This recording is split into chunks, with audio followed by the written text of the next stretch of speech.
ప్రభునందు నాకు అత్యంత ప్రియమైనటువంటి వాళ్ళారా, మన ప్రభువును రక్షకుడునైనటువంటి యేసుక్రీస్తు వారి యొక్క శుభనామములో మీ అందరికీ నా హృదయపూర్వకమైన శుభములు వందనములు తెలియజేస్తున్నాను. ఉదయకాల సమయంలో దేవుని వాక్యాన్ని ధ్యానం చేసుకుందాము. ఈరోజు వాక్య ధ్యానము కొరకు మనం తీసుకున్నటువంటి లేఖన భాగము కీర్తనల గ్రంథము 37వ కీర్తన 7వ వచనం చదువుకుందాం.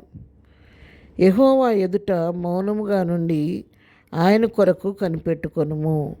తన మార్గమున వర్ధిల్లు వారిని చూచి వ్యసనపడకము. దురాలోచన నెరవేర్చుకుని వారిని చూచి వ్యసనపడకము. ఆమేన్. దేవుని నామమునకు మహిమ కలుగును గాక. మరి ఈ వాక్య భాగం గమనించినట్లయితే భక్తుడైనటువంటి దావీదు రాసినటువంటి కీర్తన.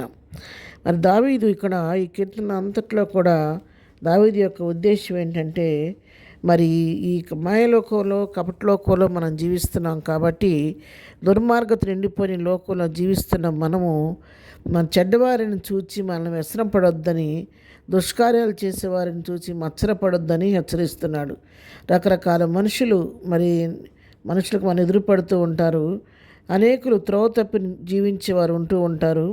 మరి కొన్నిసార్లు దైవభక్తి కలిగి జీవిస్తున్నటువంటి వారికి ఈ విధంగా మరి లోకానుసారంగా జీవించే వారిని, ప్రభువుకు వ్యతిరేకంగా జీవిస్తూ సరైన క్రమం లేకుండా చెడ్డవారిగా మరి దుష్కార్యాలు చేసేవారిగా జీవించేవారు వారి అభివృద్ధిని చూచినప్పుడు ఏమవుద్దంటే, అయ్యో దేవుని సన్నిధికి రారు, దేవుని వాక్యం వినరు, దేవుని మాటకు లోబడరు, కానీ వీళ్ళ కుటుంబాలు ఎంత బాగున్నాయి, ఎంత సంతోషంగా ఉన్నారు వీళ్ళు, మరి ఎంతగా దేవుని సన్నిధికి వెళ్తూ ప్రభువును స్తుతిస్తూ ప్రభు పైన ఆధారపడి జీవిస్తూ ఎంత ప్రార్థన చేసినా మన జీవితాల్లో సమస్యలు అలాగే ఉండిపోతుంది.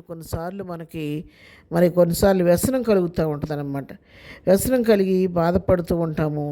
అయితే దేవుని వాక్యం ఏం సెలవిస్తుందంటే, వారు గడ్డి వల్లనే త్వరగా ఎండిపోదురు, పచ్చని కూర వల్లనే వాడిపోదురు.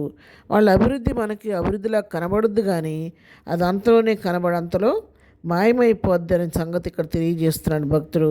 అంతేకాని ఇలాంటి పరిస్థితులు నీకు ఎదురైనప్పుడు మరి మనం చేయవలసింది ఏంటంటే, మరి ఎదుటి వారిని చూసి వ్యసన పడకుండా, మరి మత్సరపడుకోకుండా మనం ఏం చేయాలంటే, యెహోవా ఎదుట మౌనంగా ఉండి ఆయన కొరకు కనిపెట్టుకోవాలంట. ప్రభువా, నీవు నన్ను కరుణించే వరకు నేను నీ తట్టే చూస్తానయ్యా, నువ్వు నా మీద నీకు జాలి కలిగే వరకు, నీ కరుణాహస్తం నా వైపు త్రిప్పబడే వరకు నేను నీ తట్టు చూస్తూ నీ సహనంతో నీ కొరకు కనిపెట్టుకుంటానని మౌనంగా ఆయన సన్నిధిలో కనిపెట్టుకున్నప్పుడు తగిన సమయంలో ఆయన మన పక్షంగా తన కార్యాన్ని చేసే దేవుడు. తన మార్గమున వర్ధిల్లు వారిని చూచి వ్యసనపడొద్దు అంటున్నాడు. దురాలోచన నెరవేర్చుకునే వారిని చూచి వ్యసనపడొద్దు అంటున్నాడు. అలాంటి వారిని గురించి నువ్వు వ్యసనపడొద్దు, కానీ నీకేదైతే కలిగి ఉందో నీ కలిగిన భక్తిని, విశ్వాసాన్ని కాపాడుకుంటూ కార్యం చేయగలిగిన దేవుని వైపు విశ్వాసంతో చూస్తూ మౌనంగా కనిపెట్టుకోమని ఇక్కడ కీర్తనాకారుడు తెలియచేస్తున్నాడు. మౌనంగా ఉండటం అంటే ఏంటి అని మనం ఆలోచించినట్లయితే 65వ కీర్తన మొదటి వచనం మనం చదువుకుంటే, దేవా, సియోన్లో మౌనముగా నుండుట నీకు స్తుతి చెల్లించుటే నీకు మొక్కుబడి చెల్లింపవలసి ఉన్నది. మనం మౌనంగా ఉండటం అంటే అర్థం ఏంటంటే, ప్రభువుకు స్తుతి చెల్లిస్తున్నామని చెప్పాను. ఎప్పుడైనా కూడా ప్రభు మన పట్ల మరి ఒక కార్యం చేయాలంటే చేస్తున్నటువంటి కార్యాలను బట్టి, చేసినటువంటి వాటిని బట్టి కృతజ్ఞతాపూర్వకంగా స్తుతి చెల్లించాలి.